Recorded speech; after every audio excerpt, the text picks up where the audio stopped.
Olá, eu sou Eutímio Carvalho e você está no canal Mistérios do Mundo. Obrigado por assistir nossos vídeos postados todos os dias. Na história de hoje, você vai conhecer uma família que morava ao lado de estranhos vizinhos. Na madrugada, eles ouviam choros de crianças.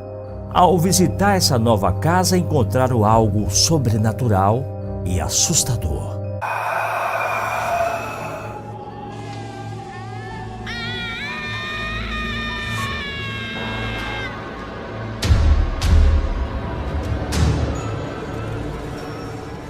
Meu nome é Sandro Carvalho, tenho 50 anos e hoje em dia moro na cidade do Rio de Janeiro.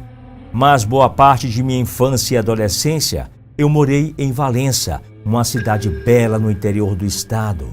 Naquela época, nós morávamos em uma pequena fazenda dos meus pais, a cerca de 40 quilômetros de distância da cidade. E era de lá que ele conseguia o sustento de nossa família. Nós somos 3 filhos. 2 mulheres e um homem, que sou eu, o filho do meio. Nós estudávamos na escola do distrito, que ficava próximo à fazenda.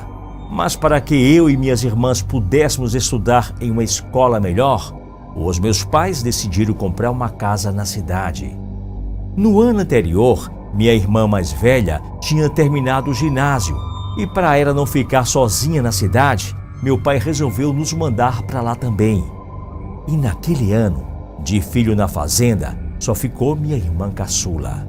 Tínhamos uma condição financeira favorável, porém não éramos ricos.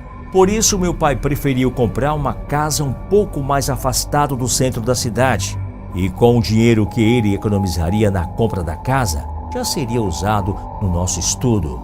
Meus pais continuaram morando no sítio, porém, nós 3 não podíamos morar sozinhos na cidade. E minha tia Luísa, irmã de minha mãe, que na época tinha 20 e poucos anos, ficou morando com a gente. Meus pais pagavam salário para ela cuidar de mim e minha irmã. Não me lembro exatamente a data, mas sei que foi no final do mês de março, em uma sexta-feira, que nosso pesadelo teve o primeiro capítulo. Como era de costume, meu pai sempre vinha para a cidade fazer suas entregas, pois na fazenda ele criava algumas vacas leiteiras e produzia queijos e doces que eram vendidos ali. Após concluir as entregas de seus produtos, ele chegou em nossa casa, deitou um pouco e ficou descansando. Mais tarde, quando ele acordou, voltamos todos para a fazenda e ficamos lá o final de semana até a madrugada de domingo para segunda. Na segunda-feira pela manhã, eles nos trouxe até a cidade e nós passamos em casa para vestir a farda do colégio. Depois, fomos direto para a escola. À tarde, depois do almoço, quando saímos na rua para brincar, ficamos sabendo que a casa ao lado da nossa, que até então estava fechada, tinha novos inquilinos. Eles se mudaram no fim de semana que a gente estava na fazenda. Pouco tempo depois, descobrimos que eles eram estranhos. Ninguém na rua os conhecia. Eles passavam o dia todo fora de casa e geralmente chegavam no final da tarde ou à noite. E se trancavam na casa e não socializavam com ninguém. Após algumas semanas, começamos a ouvir vozes de crianças durante as madrugadas. O mais estranho era que o casal aparentemente não tinha filhos pequenos e eram muito jovens para ter netos. Em uma tarde após chegarmos da escola, eu, minha irmã e algumas outras crianças da vizinhança ficamos brincando em frente à nossa casa. A gente estava jogando bola na rua, até que um dos meninos que brincava com a gente chutou a bola e ela caiu do lado de dentro do muro do terreno dos nossos vizinhos. O muro da casa deles era até alto e não tinha como saltar pela parte da frente. Por sorte, na minha casa tinha uma escada, então a usamos para saltar o muro e pegar nossa bola. Mas eu não quis ir pela rua e por isso saltei dentro do nosso terreno. Os meus amigos seguraram a escada para não escorregar e como naquela época eu era magricela, não tive problemas em saltar o muro. Quando estava dentro do quintal do vizinho procurando a bola, ouvi uma voz que vinha de dentro da casa. Na hora eu gelei, pois imaginei que fosse alguma pessoa. Rapidamente peguei a bola e quando estava voltando agachado, passando ao lado da parede em frente à janela de um dos quartos, ouvi novamente vozes. Por curiosidade, levantei a cabeça. Então vi algumas bonecas em cima de uma cama, mas não consegui ver nenhuma menina brincando com elas. Parei e encostei o rosto no vidro da janela, tentando enxergar algo dentro do quarto. Para minha surpresa, percebi que uma das bonecas estava me encarando, como se fosse viva, porém sem se mexer. Senti um arrepio imenso, mas o pior foi quando ela se virou para o outro lado e depois olhou novamente para mim e falou alguma coisa. Naquele momento eu saí apavorado, saltei o muro de volta e entrei no meu quarto. Não tive coragem de sair. Depois eu fechei a porta e permaneci lá, assombrado e chorando muito. Minha tia ficou preocupada comigo. Ela entrou no quarto e ficou me perguntando o que foi que ouvi do outro lado do muro para ficar daquele jeito. Eu não conseguia falar, pois tudo era confuso e fiquei com medo de minha tia e outras pessoas pensarem que eu estava ficando louco. Depois de algum tempo, eu acabei adormecendo e acordei com minha tia me chamando para que eu fosse tomar banho e jantar. Então percebi que a noite já tinha chegado.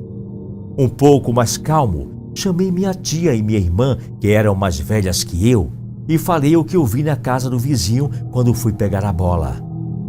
No começo elas não acreditaram no que eu disse, mas minha irmã pensou um pouco e ficou tentando entender, pois elas também ouviam as vozes e choro de criança durante as noites.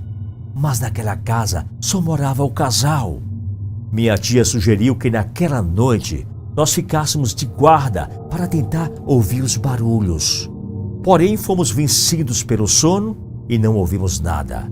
Só acordamos com o toque do despertador. Quando olhamos no relógio, já era 6:30 da manhã. Naquele dia eu fui para a escola, mas não conseguia aprender nada. Não tirava aquela cena da minha cabeça e não conseguia me concentrar nas aulas, pois só ficava lembrando daquela boneca girando a cabeça e falando comigo. Na volta para casa, minha tia foi nos buscar e falou que à noite ela iria conversar com os vizinhos. Mas eu e minha irmã pedimos para ela não fazer isso, pois a gente não sabia o que estava acontecendo. Combinamos de não falar nada com ninguém, até descobrirmos se aquilo era algo de outro mundo ou apenas coisas de minha cabeça. No final de semana, a gente foi para o nosso sítio e ficamos até o domingo à noite. Na manhã de segunda, meu pai foi nos levar. Quando chegamos em casa, vimos que o quintal estava todo bagunçado. Algumas plantas estavam destruídas e as roupas espalhadas pelo chão. Tudo indicava que algum animal fez aquela bagunça toda. Eu senti que não havia sido nenhum animal, até mesmo porque o portão ficou trancado e o muro era alto. Por isso dei a volta na casa pelo lado do muro dos vizinhos. E quando eu cheguei no corredor, vi que haviam marcas de pegadas, como se uma criança bem pequena tivesse pisado na lama. Depois caminhado pelo corredor, vasculhamos o quintal todo e encontramos marcas de mãos no muro que separava a nossa casa da dos vizinhos. O meu pai quis saber quem fez aquilo. Foi então que eu contei para ele o que tinha visto. Pelo sim e pelo não, ele falou que voltaria à noite, pois precisava trabalhar e queria descobrir que história era aquela. Meu pai voltou para a fazenda e nós fomos para a escola. Ao final da tarde, ele havia retornado. Ele veio com minha mãe e meu avô e a casa dos vizinhos permaneceu com as luzes apagadas. Quando o relógio marcou meia-noite, começaram as conversas e barulhos na casa ao lado. Mas não eram conversas normais. Pareciam sons macabros, palavras estranhas e que ao mesmo tempo pareciam gargalhadas e lamentos. Ouvindo aquilo, meu pai saiu no quintal, colocou a escada no muro e subiu. Depois desceu apavorado, entrou dentro de casa e trancou as portas e janelas. Ele não nos disse o que viu do outro lado, mas com certeza Não foi uma visão agradável. Ele chamou minha mãe e meu avô para o quarto. Ficamos conversando por uns 10 minutos. Quando eles voltaram para a sala, antes mesmo de nos contar, começamos a ouvir passos e risadas no corredor lateral de nosso terreno. Corri para ver o que era. Através da janela enxerguei algumas bonecas correndo e brincando como se fossem crianças. Aquilo foi bem macabro. Eu dei um grito bem alto. Minha mãe e minha tia correram para olhar e elas entraram em pânico. Na mesma hora começaram a rezar. Meu pai pegou o facão e disse que iria resolver. Quando ele abriu a porta, as bonecas não estavam mais no corredor. Ele pegou a escada e quando subiu o muro, viu um casal parado olhando para ele. Meu pai não sabe o que aconteceu, mas falou que sentiu uma força muito grande o empurrando. Ele levou o maior tombo. Levamos meu pai para dentro de casa e não tivemos mais coragem de sair naquela noite.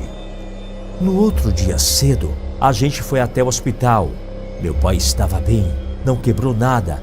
Porém, à tarde, quando voltamos do hospital, ficamos sabendo que nossos vizinhos haviam ido embora.